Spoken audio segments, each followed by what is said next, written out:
Welcome to the final regular season edition of Talkin Baseball. I've got Joel Sage alongside Jason Andera from Midco Sports, and if you don't like this time of year, something's wrong. It's gotten crazy, especially over the last 48 hours. Yeah, I hate to sound like the host of The Bachelor, but this may be the most dramatic high school postseason ever. It really has the potential for that, and not just the potential. I mean, no matter what happens, it's going to be an unpredictable outcome because none of the favorites are chalk, really, when you look at the Class A especially.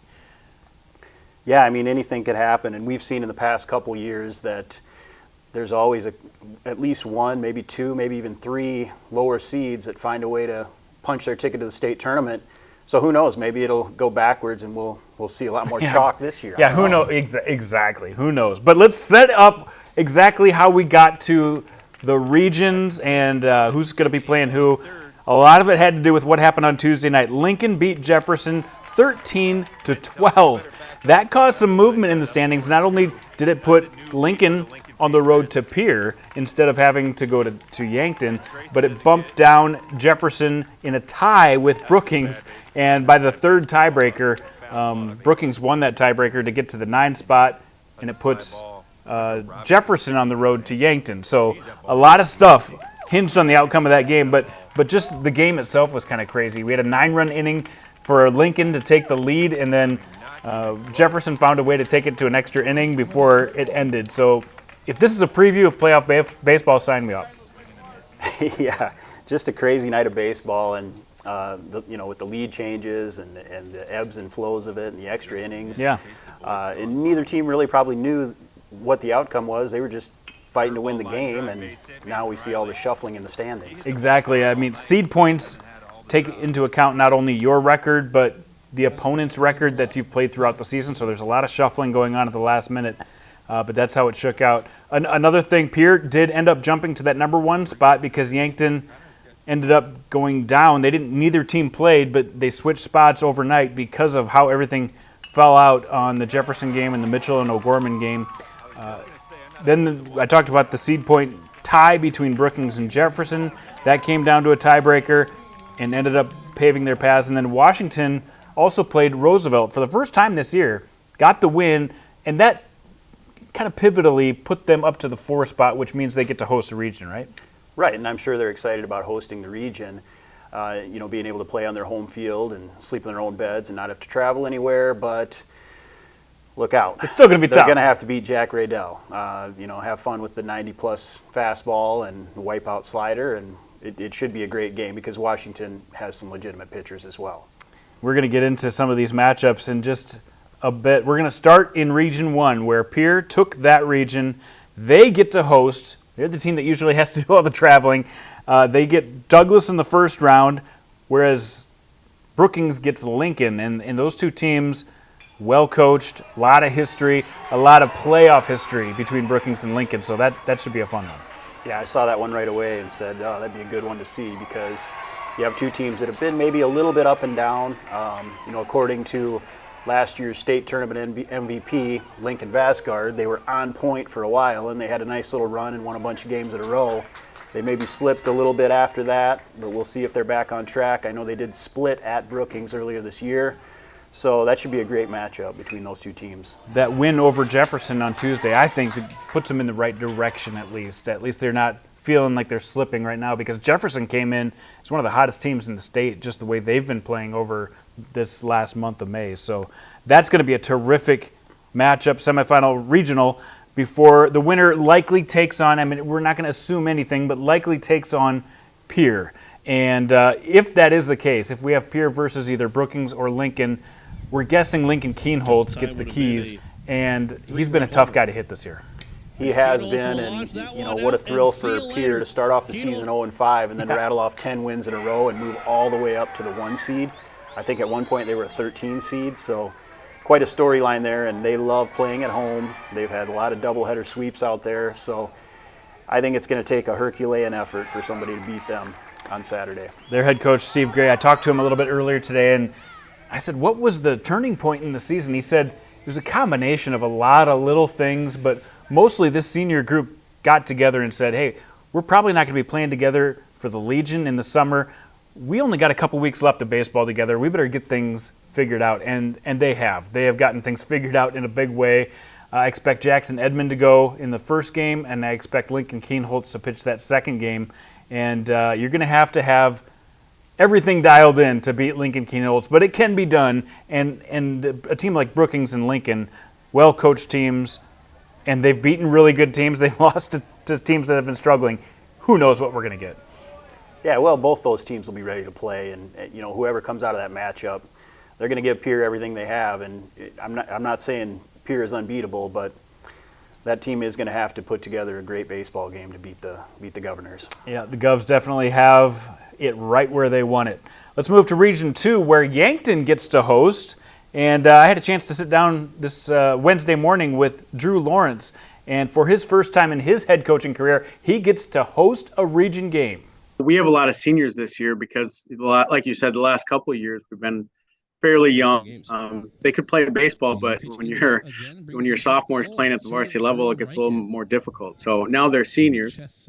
And so normally when Yankton is successful, it's when we have a lot of seniors. And we do this year. So we knew coming into the season that we were going to have a fairly productive year from our guys. We didn't exactly know how it was going to go, but we were very happy with the results so far. We have a lot more depth, and Drew Reichen has thrown 40-plus innings for us. It just worked out that we were able to pitch him once a week, and he was able to come back. And Drew's so efficient that his complete games are 80 pitches. So him throwing a lot of innings helped for us, but we've had some younger guys come up that aren't on the map or weren't before. Sean Turner was able to throw some.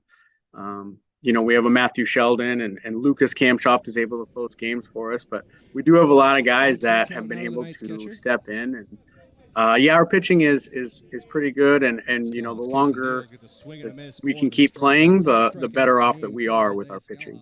And I think when you have a group of seniors, they will find different ways to win games. Because when we started the year, winning a bunch of games in a row, it wasn't the typical way that we usually do it. We weren't as good defensively in those games, and we just were able to hit and find ways to win. Because normally we are very good at pitching and very good at defense, and then we're going to try and scrape some runs together and figure out how to score. But I think with a group of seniors, you just find different ways to win. You kind of mentioned it earlier, though, as far as we've been in a lot of close games. All our games are going to be close. Win or lose, it's probably going to be a 1 or 2 run game, and we've had a ton of those this year. So that is good. It gets us ready for postseason, right? Because more than likely it's going to be a very tight game as you go in, and Saturday regionals are pretty crazy across the state for Class A baseball, so it should be a fun time. So Yankton gets to host Rapid City Central, and really 2 teams have struggled this year to put anything together. It's been Rapid City Central and Douglas. So Yankton gets to play Rapid City Central while Jefferson takes on Sturgis, and those 2 teams are both dangerous in their own ways. Yeah, absolutely. I would say as far as a team that's trending up the most over the last couple weeks of the season, you'd have to probably point to Jefferson. They've been playing really well, and I think they like their chances. They've had a good combo using Braylon Bear as a starter and then bringing Kyler Miratello in for the last few outs. I think he's picked up a couple saves, or at least picked up a save and maybe picked up the last 3 outs of a somewhat close game.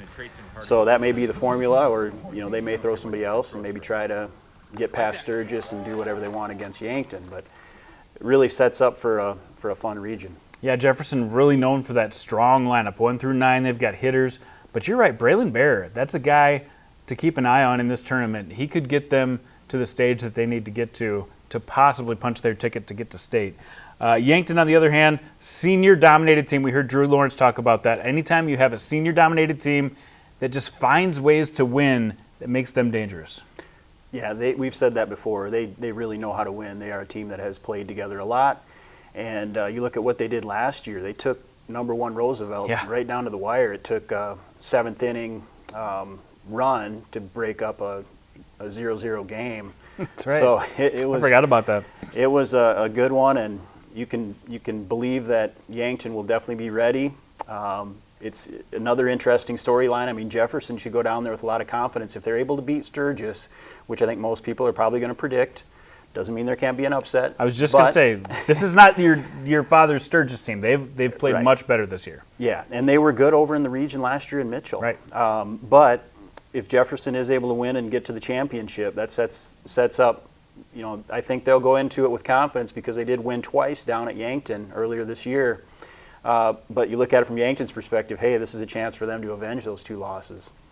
Yankton, maybe not the ace, but they've gotten Drew Reichen, who's thrown a lot of innings this year. They really trust him, but they maybe have the most depth at pitching in the state. And the longer this tournament goes, the more it favors a team like Yankton, who has all those seniors and has a lot of different pitchers they really trust this year. So they will try to push it and see if they can punch their ticket to state in Yankton. Region 3, we've got Harrisburg hosting, and they stayed in that number 3 spot, and they play what could be the first interesting game of Saturday. We've got Huron against Harrisburg, Tigers versus Tigers, and a lot of coaches have told me this Huron team could be dangerous, and they've showed it a couple times this year. Yeah, and if I remember correctly, Harrisburg went to Huron and split a doubleheader, so Harrisburg knows what Huron is capable of, and they have to feel comfortable about being on their own field and being able to put Braxton Kusler or Eli Kokenge on the mound, lefty, righty, whatever they want to do. I think they have to feel good about that. And then when you have Teagan Muntz swinging it like he has in the 3-hole, get some guys on around him, have some guys maybe come up with a big hit or 2 behind him, and that should be a good formula for success. Yeah, that offense has really been swinging the bats well, Muntz and Boyd, and a lot of RBIs, a lot of guys getting on base for them. We've seen Max Carlson have a great year for them as well. So if everything goes well, they might have one of the top lineups in the state at this point. We're talking about Harrisburg, but it's not going to be a cakewalk taking on Huron in the first one. In the second game, we've got Stevens taking on Mitchell, and Mitchell, they went Tuesday night and earned a victory on their way into the regions. Again, a team you can't forget about. And then we've got Stevens with some really young players, but they've showed to be very talented as well. I think I need to break out the hyperbole for this one and say this could be the best opening round matchup. I noticed this one right away because you have number 6 Mitchell, number 11 Rapid City Stevens, and here's how the games went when they played in the regular season. Rapid City Stevens won 1-0, and then Mitchell came back and won 3-2. Okay. 2 one-run games, so this should be an excellent first-round matchup. Every base runner counts in a game like that, and that should be a lot of fun to check out. Both teams coming in with some confidence, and we could put that on repeat. We keep saying that about all these games, how they could be just thrilling Saturday games. So check these out if you have a chance to. Harrisburg going to be trying to punch their ticket against, if they get past Huron, against either Stevens or Mitchell, and again, start tossing coins. Who knows what could happen as things unravel in Harrisburg. A place where we've got a short left field porch. You got pitchers galore in this one. Anything could happen. Well, yeah, Stevens could definitely pull off the upset over Mitchell with Jackson Dial or Brady Bickett on the mound. But let's just say Mitchell hypothetically does win. That sets up a fun rematch of last year's Region 4A championship that was played over in Mitchell, and Mitchell ended up winning that one 6-2 over Harrisburg. But it was a closer game than what the score indicated. It was pretty tight, if I remember correctly, and Mitchell kind of pulled away late. And so there's Harrisburg. Now they get to get the opportunity to be at home and maybe avenge that loss from last season. And so many, great experienced coaches in this too. You got, guys like Mitchell and Brookings and Lincoln. Just a lot of Steve Gray. A lot of these guys have been here, done that, found their way to punch the ticket into the state tournament. So a lot of those will be hanging out at the Harrisburg baseball field on Saturday. Yeah, the common theme we've heard from coaches is that they'll have their teams ready to play. Yeah, they'll have their teams ready to play. There's a lot of experienced coaches who will have their teams ready to play. It's going to be a fun day of baseball. It is. Keep up with it. Let's go to Region 4 now, and we talked about how things shifted a little bit on Tuesday. Washington pulled into that 4 spot by beating Roosevelt, and they bumped Brandon Valley down to the 5 spot. Both end up in this region. And we touched on it earlier. We got Roosevelt against Washington. This one could be a lot better than it looks on paper at first glance, right? Yeah, you don't even really want to look at this one as a 4 versus a 13. This is 2 really good teams, have some good senior leadership. We know the guys they're going to put on the mound are capable of really dominating, and we could see a low-scoring game, and it could come down to anything. We've seen Jack Riddell just totally mow hitters down this year. He's been vulnerable once or twice, but overall, one of the best pitchers in the state by far. And then on Washington's side, we tried to get some inside information out of Brent Thurlow. He would not bite, but I'm guessing Bryce Ronkin has a chance to start this game, but Miles Reese and Carter Dozier are also ready on a whim, I would guess, because there's going to be short leases in this game. Yeah, I would say any of those 3 guys would be a good option to put on the mound, whether you go with Reese, Ronkin, or Dozier. I've seen them all pitch well this year. I think, though, they've all been a little bit vulnerable too. So, maybe that gives Roosevelt some hope that they can pull off the upset. That'll be a fun one. And the second game is O'Gorman at Brandon Valley. And this O'Gorman team, they look different to me in the second half of the season. This is a confident team with a couple of guys on the mound who have really been getting it done. Yeah, absolutely. As far as another team that's trending up, that's O'Gorman. They've played a lot better lately. Kind of had a tough start, but they definitely have some pitchers who are capable of getting outs and keeping their team in the game, whether it's Jake Wheeler or Bennett Dannenbring. I think they have a lot of confidence in those 2 guys. Yeah, Bennett Dannenbring, he's had some really good games this year.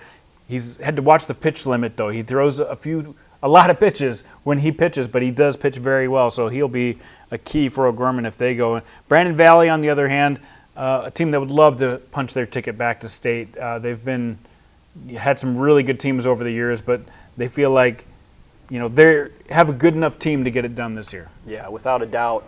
And really, they were set to host until this Tuesday night, and that changed things. So that might be motivation to really step up and win on the road and punch their ticket to the state tournament. But I think they have great options on the mound, whether it's Tate Ivers, Daniel Butine, or Cole Frisbee starting.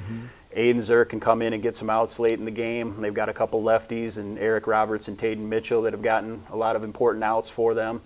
Jared Zur has been a real innings eater as well. So tons of options, probably only going to take 2 to 4 guys, but they've got plenty of options as far as guys that can get the job done. And these games will be at Harmon, right? Correct. They'll be at Harmon, so it's a little different. I mean, I'm sure Brandon wanted to play at home, but conditions do definitely vary at Harmon from time to time. But that's a look at the Class A regions. Just speaking from experience as a coach in Class A, how do you prepare a team to go into region play where you're hoping to play 2 games, but you don't know if you're playing 1 or 2, or obviously pitching situation's a big strategy point too.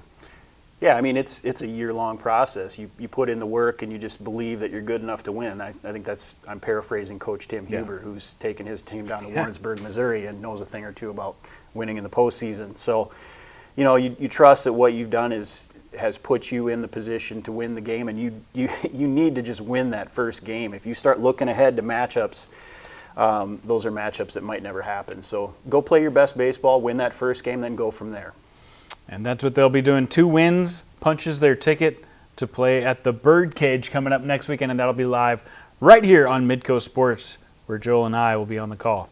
Let's move our attention to Class B. There's still a couple of scenarios that could change these regional matchups around, but we do know a few things, and we're going to go through each region and tell you what we do know. In Region 1, we know that Bonham will come in as the number 1 seed, Dakota Valley as the 2 seed, and they played once earlier this year, and it was a 1-run game, and they not only are the 2 best teams in this region, they could be 2 of the best teams in the state. Yeah, I mean, no more 4 home run games from Riley, but he did throw a perfect game, right? So that's all he's done this year is hit a perfect game on the mound and a 4-homer game at the plate. So he's looking at possible player of the year, I think. Yeah, and I think he struck out 13 of the 15 batters he faced, and so very efficient. Yeah, so they will be coming as the number 1. There's multiple opportunities for tiebreakers that are going to come into play between those 3 and 9 spots. You've got EPJ, Parks and Ethan Tripp, Scotland Menno. They're right now tied for that 3 spot. Vermilion, a younger team this year than they've been in the past, have locked in at number 6. And then Wagner got the win Tuesday, which should put them in into that last spot. So still a lot to be decided on where these teams are going to land with one game left, but we kind of know which teams are going to be in Region 1. Let's take a look at Region 2 now. Howard has got 9 games in this year.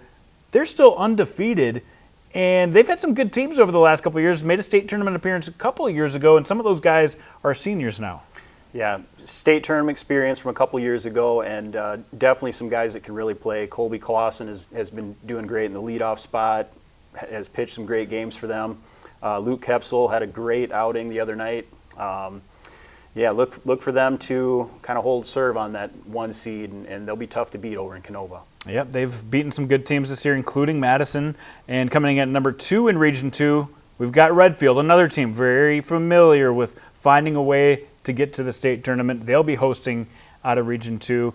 As far as the 7, 8, 9, we've got 2 of those 3 teams, Hamlin, Woolsey Wessington, Miller Highmore, Wessington Springs, and Elkton Lake Benton. 2 of those 3 teams will find a way in, and it'll likely come down to a coin toss. So just some drama to pay attention to here in the next couple days to see which team makes it in Region 2. In Region 3, we've got Dell Rapids, who found a way to win on Tuesday night against Sioux Falls Christian, and they had to make a comeback to get the win, but with that win, they secure their spot as the number 1 seed. This is the defending champs. They came in with a loss out of state and then 1 loss during the regular season. They don't feel as a dominating possible, team as they were last year, but they're still pretty darn good. Yeah, they're a team that's led by those 7 seniors, and they've had plenty of baseball experience, postseason experience.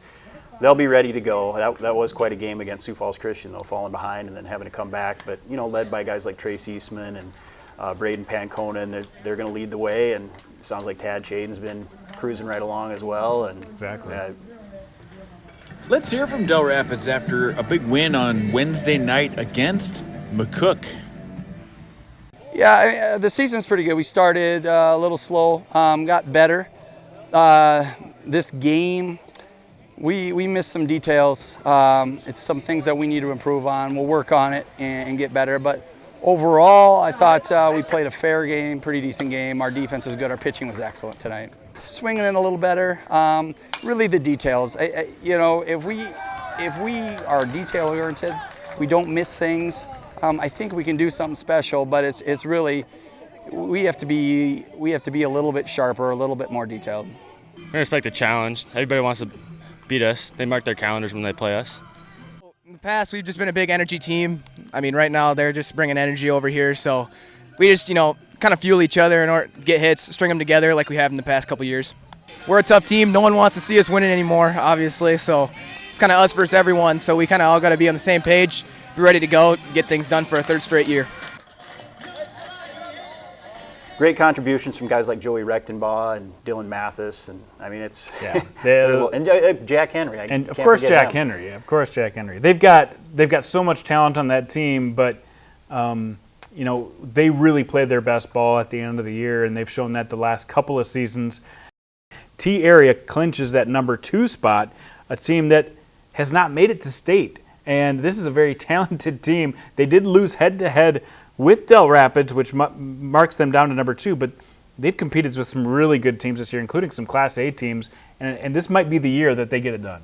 Yeah, they have to be motivated. I'm sure last year's loss still stings, and they want to be the first team to make it to state, the first team from T to represent their school. I know there's a lot of pride in that, in being a Titan and having a chance to host a 2nd year in a row and using that experience from last year should help them a lot, and they definitely have some good players. Logan Boom has been leading the way, and as you said, they have not backed down with their scheduling, and that should prepare them really well too. That should definitely help. Looking at the rest of Region 3, Lennox beat McCook on Tuesday 4-1. That jumped them up to number 3.